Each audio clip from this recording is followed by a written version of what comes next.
ekhaya ayinhle akamuhle umesisinazo akamuhle umambatha hayibo iqhiya wena elingakanani ekhanda ukumesha uhloniphile lapha emahlombe ngizama ukuchazela mlaleli into amuhle ayiyona uyabona ngazi ngingathini kodwa umama waphansi ohloniphekile onesidima waphansi kwaXhosa le mlaleli ngizama ukubeka esikhombeni akamuhle lalela yabona manje ngiswele amagama okubonga Nkosini indlela engizithoba ngakho uyazi ngathi uzothi ho wonakala-ke wemlaleli sithi-ke bona into ekuyiyona namhlanje sithi njena wena uzoyibona ngey'thombe soyibona laphayana ey'nkundleni zokuxhumana kodwa sithi-ke nje ukhona noSandiswa i2K lethu angithi sanibonani hello hi good morning ngithi morning dumelang kalibitso ke Sandiswa Wandiso you one and only superstar angithi phela sikunyanga eHeritage siyaba sikukhombisa ubudiversity yebo kalibitso wangukuta Yathanda kumusha lapha ekhaya. Yathemba imvunulo iready. Ibala lenyanga. Cha sisi uyabona osingena ngaye sebesuthwini. Hayi wabuwa. Yathi ngiyayithanda bamba. Yathi ngiyayithanda bamba losifikela ngayo nyalo. Anilunganga. Yazi anilunganga. Kodwa nje letha lugodzo kimi. Nyalo. Guys singena kahle ke singena kamnandi singena ngomoya ophezulu ngalendlela singena ngegiye eliphezulu ke ngoba sithi njena sekule nyanga la sithi khona kungabe wena kulesi sikhathi sale nyanga uqalile wazichecka yini ukuthi hayibo ngempela mhlawumbe bengayinaki le ndaba yokuthi ngizazi noma ngizifune ukuthi ngisukaphi uyazi ukuthi ngisho ngathiwa sawenze ama choices empilweni kufanele wazi ukuthi sasisukaphi kodwa thina ekhaya sasikade singobani sasikade siqhamuka pho gogo bethu babekade begqoka kanjani babekade bedlani mabegaya amabele babegaya kanjani babegaya ngetshe yabona yonke into ongayithola yokuthi nina ningobani niqhamukaphi uma ngabe kwakhona amakhamba esetshenziswa ekhaya kwakwawanda umakhamba ingane yathi mayigula yenziwe njani uyayibona yonke leyo nto nina umuntu omusha ngakho kubalekile ukunderstand ukuthi usukaphi then ukwazi ukwenza ama choices akho ukuthi njengamanje this is who I want to become Nazi yathi bonina bamba nyalo mama sithukana yazi sengo angizwa thatha itaxi engakini thatha libhasi uye ngakini ngoba thatha ibhasi ekhaya udingite noma ibhasi udingisha ibhanoyi alright ke sisho njalo ke sithi njena ke singena ngegiye eliphezulu kakhulu kamnandi kuhlelo Youth Alive on 107.6 FM la so sithi khona sibasha siyaphila sikubuza ukuthi ungubani wakwabani wenzani kuphi nobani namhlanje sikuloya ungubani wakwabani because imvelaphi yakho ibalekile kuhle ukuthi nala uhamba khona ngisho sewuhamba ngaphesheya kwezilwandle uhamba eChina uhamba eKorea uhamba lamazwe ngamazwe wenza izinto ezimangazayo njengomuntu omusha wenza izinto ezinhle ngathi usuyi-scientist ngisho ngathiwa usuyi-psychologist ehamba kwamanye amazwe wenza umsebenzi omkhulu udokotela usehambela kwamanye amazwe but okubalekile ukuthi ufike ubatshele lapha yana pheshe ukuthi mina ningibheke kahle ngomashando mina ngomthi usontshika zothenga ngezibazana bethenga ngamahlahla uyayizwa nayo nasendeni esandla ngenela ngeke ungenze lutho so uyayibona leyo nto so kuhle ufike ubatshele lapha yana koKorea la usuke uthi uyakhona nama choices akho osuke usuwenzile uthi uyozama impilo uyabona silapho ke namhlanje likhona ithimba lethu uyabona ke leya namhlanje guys Sigudla ngenye indlela namhlanje ngoba sigudla nethimba enilaziyo sigudla laphayana nethimba labantu abasha esike saba nabo sike sagudla sike sahamba sike sayihamba indlela kulezi inyanga ezidlule sinabo ke ithimba labantu abasha nibezwe nina kade kuthiwa yini ke top 5 Kumnandi kakhulu namhlanje. So you can imagine ukuthi kupacked kangakanani namhlanje. Top 5 yethu is in the building. Yes. Top 5 yethu ikhona ingaphakathi lapha emsakazweni. Sizogubha nabo sizothi sivala ne top 5 yabantu abasha ebesikade siqophe umlando nabo kulonyaka u2025 emsakazweni Mgungundlovu 107.6 FM. So sithe nje asiswenkile siyabhuba. Uyabona lesiyenze namhlanje. Ayithi ke mngale before ngibangenise njena emoyeni khumbula ukuthi sikhona lapha enkundleni zokuxhumana namhlanje uzobungena kwenamba ethi 0333423970 noma ungene kwenamba ethi 0333422391 uzobukwazi nokuthi usithumelele ke WhatsApp kwenamba ethi 0623151986 ungasithumelela ngisho ne voice note if ufisa ukuthi usithumelele i voice note singajabula kakhulu sikhona na ku Facebook lapha ku Facebook usithola ku Mgungundlovu 107.6 FM community radio silaphayana ke kuwona njena uFacebook yakwazi ukuthi uhambe epage lethu ufike laphayana ucommente ubeke owakho umbono laphayana kwitopic esiyivulile namhlanje njengoba siphothula iyona ke indaba ye-heritage month.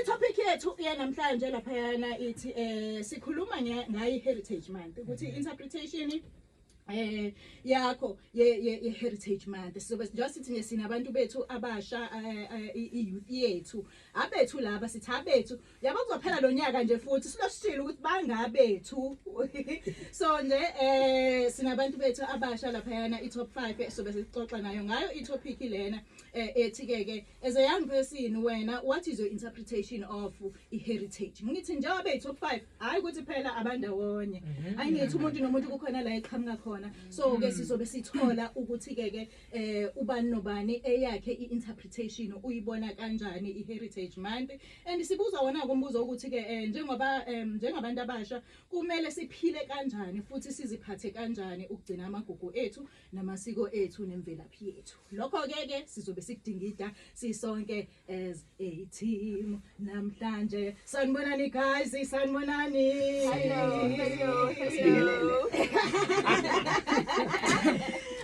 sasajabula ukuthi nikhona it is so beautiful ngiyazi ngingathi ukuthi ngine deja vu kodwa yangempela wathi ngine deja vu because besihamba ku10 kade sinani and then manje silana sizo celebrate ubusha bethu no wonder ukuthi ngishadile akusho ukuthi angikho ngihlezi ngintshela young at 40 guys welcome asiqale ngalapha yena sibusi sawubona sibuso ubingelele wena sisinazo kunjani awukhumbuza umlaleli ukuthi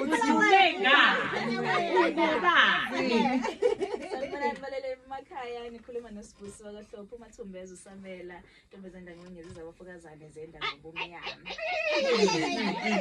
yes sasajabula kuba nawe awuchazela umlaleli nje ukuthi eyakho ifeeling namhlanje happy kakhulu namhlanje sewona kakhulu ngokuthi nisimeme ukuthi sibingxenye yalo luhlelo ezi top 5 sesitholela umndeni la kuMgungundlovu sabonga kakhulu ngethu sebonga no wonder nayo lo uyayibona ayithi silele phambili sikubikela wandile ihwana madoda bikele umlaleli ake ngibikelele emakhaya igama lami ngoWandile Suma aka Mr. Challenge but not discouraged usholosi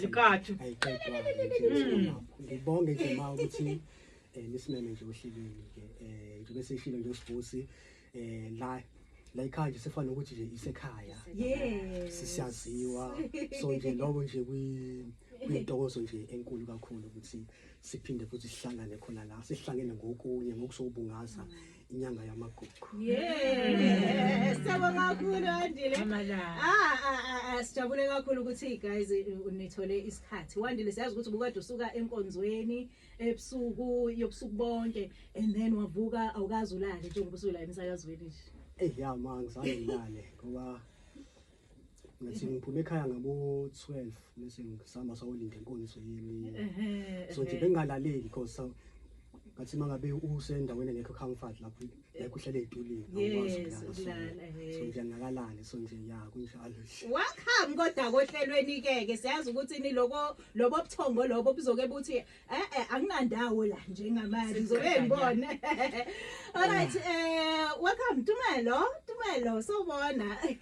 Ake ngibingelele namsisinazo. Yes. Umuntu ohluphayo ke. Kahluphi inkosi yami. Ningambona indlela sonke ngakhona. Ningambona. Bingelela abalaleli Tumelo. Cela ubingelele abalaleli umsakazo Mgungundlo bona 7.6 FM igama lami ngoTumelo Wadlamini malandela mabonele empunzini lona sibalikhulu. Angibingelele nje phakathi wasemgungundlo. Welcome to the show.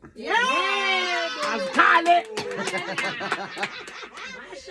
Yabona joy yokuba amongst abasakazi guys kumnandi. Alright ke sithi ke sikuyona iHeritage Month namhlanje sizoyigubha sizoyivala kahle nethimba lethu. Usuzwile ke ukuthi ukhona uSibusi, ukhona uWandile, ukhona uTumelo. Umuntu esingenaye namhlanje Nkosi yami ohambelwa emakhaya, yazi ukuthi abalaleli bayazibuza ukuthi khona izwe singalizwayo kunonhle kunomsebenzi ekhaya sithi sisi nje siphathela inyama. Iqatha namakhekhe nedombolo. Yayiza ke ukuthi nje vele isikhaftini lesa ice cream fanele usibesitwele. abheka phakathi sokuhlanisa sesikole.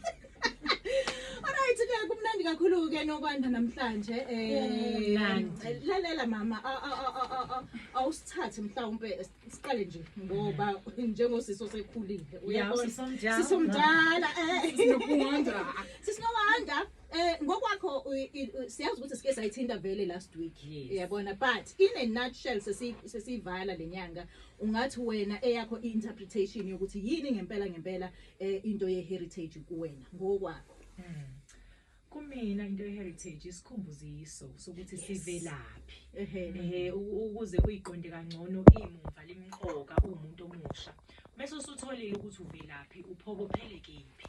Into ye-heritage ke yezikhathi zanamhlanje iyasifundisa ukuthi ke uthi uvela la uvela khona ubuqonda kabanzi ukuthi nomunye naye uqhamuka la iqhamuka khona. Okusho ukuthi ke manje sekufanele sibe nalento yokuphilelana noma yokumukelana siphilisane.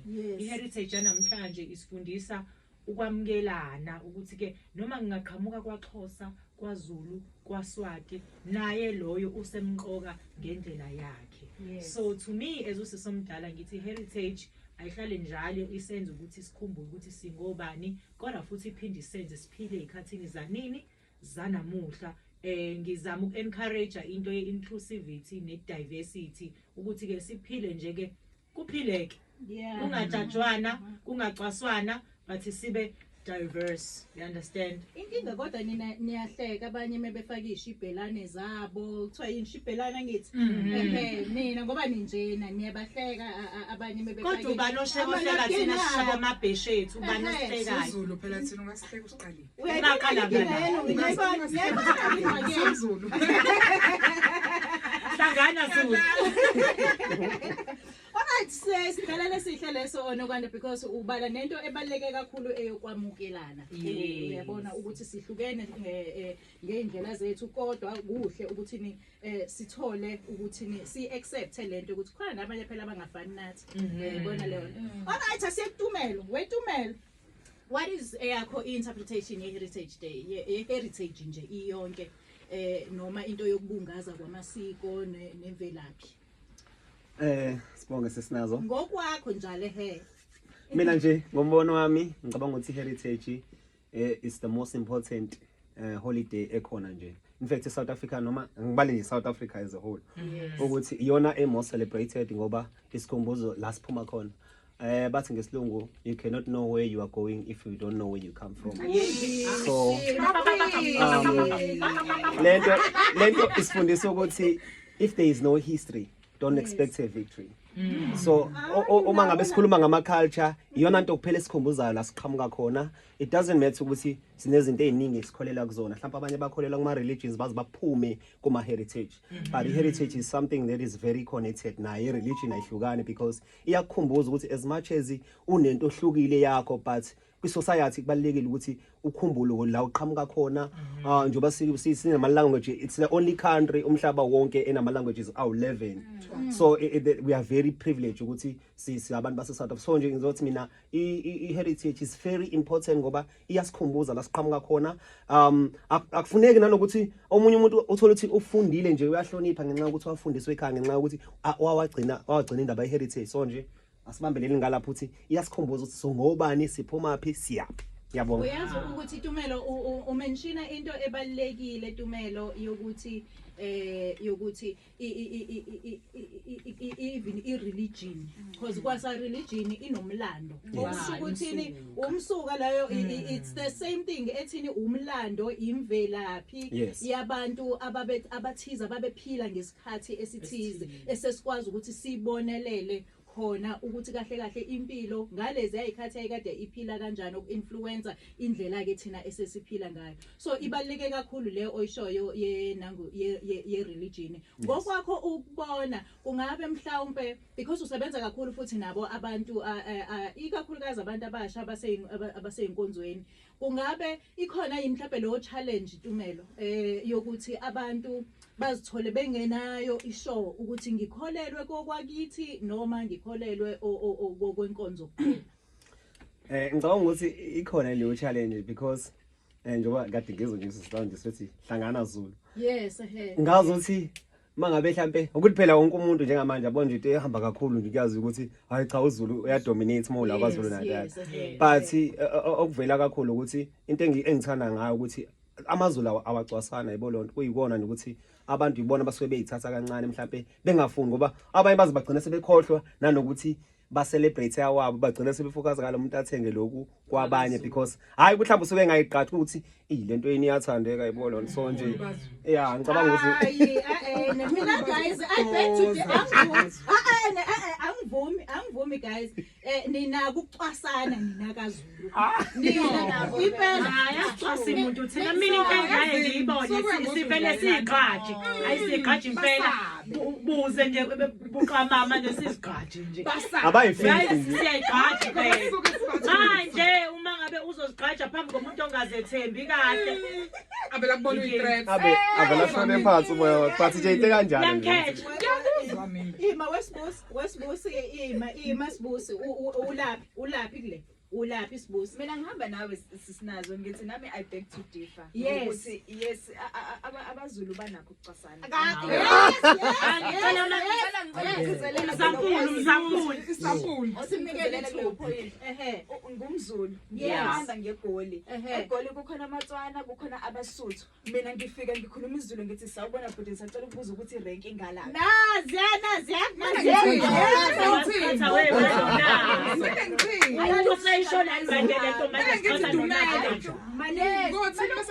angithi kumele ukwazi ukuthi accommodate abanye abantu nabo ngawabo ama languages manini sibusi usho lento yokuthi usuthi uyabhidilisha kanti usuyathuka unakile imaki ngicela ukubuza mina umbona ngani umuntu uthi umsusi noma umXhosa ebusweni manini ngisho seshile sithi angikutshwa uthi Tumelo uqhubeke ngoZulu wakho. Yes uqhubeke wena ngesizulu ungithi amatekisi aya sengamuzwa nje shuthi wena xhosa mina ngicela ngibuze nakwabalaleli ukuthi isolution yalento ithini shuthi communicate ngesingisi ngoba wonke umuntu wazi isingisi manje ngizakuveza isiZulu bami kokuba Suthu shuthi sikhuluma ngesingisi khona sizozwana guys Tume imani ke nangu wandile uthini wandile Sinothi ukuthi thina sihamba uZulu siyacwasana nakha akukho njalo Thina ke uma nibaningi bese nibuye ngathi uthi niyacwasana kanti i-dominant yeni yona ngathina abantu bayayishwa yabona leyo nto. So kwamanye amasina sabaZulu siyazigasha ngathi siyasigaja ngokuthina yabo. So manje kuze kubuye ngathi yabo ngathina sifuna ukufunda ezinye ngathina ezinye imake wandileke niyazihlupha yini wena njengoba uwena manga ama languages owaziyo la eSouth Africa vele uphendule ngayo language awuvele uphendule ngayo nomlahla ke manje no kodwa manje yabo nje sithi Ngisho samazulu asicwasana. Asicwasana. Mina enibuka ngelinye ihlo kanti nje asicwasana. Hayi ngeke Nawe nje usungasazi isiZulu. Nama ngisazi isitswana ngeke ngifike ngithi ngigubha umswarelo ngingazi ukuthi ngithini. Bengizofunda apha umswarelo eNatali. Hayi ngeke guys nina lento lena yokuthi wonke umuntu kufanele azi isiZulu wonke ngisho nihlulwa ngisho nina niphumile ningekho kwaZulu wenu nihambile naya kwezinye indawo ufike uyelesuthu lapha yana uyofika Ushaya isiZulu. ukuthi phela noma sengihambile mina ngwala Ukungabi uthathekile. ungathatheki Kusho kanjani itimela bathi azi la uphuma khona. malini imani ngempela ke between ukuzigqaja nokuhlonipha nokuzihlupha ngamanye ama cultures ithini into lapha yikuphi okubalekile kunini ukuzigqaja kushuthi hayi mina mangaze kakhulu kwakona Yazini. Ngeke phela ngihluphe ngizosifunda aphi isiZulu. wena yazi omunye lo Hayi bo. Esikoleni ngifunda isiZulu ekhaya ngikhuluma isiZulu endaweni engihlala kuyona. Sandis awuthandi ukuphuza amanzi kancane sibe samanje vele siyayithola Kanjalo into yenorabhileni. ukuze kungonakali kakhulu athi sihambeni siyokhokha isikhathi lapha yana sithi 31 minutes past Ugcine eshayekile vele. engazi kushawane ngempela la emsakazweni mawuthi ke uyafisa ukuthi ke ube ingxenye uyohlela uzobungena kwenamba ethi 0333423970 noma ungena kwenamba ethi 0333422391 noma ungene lapha ku WhatsApp kwenamba ethi 062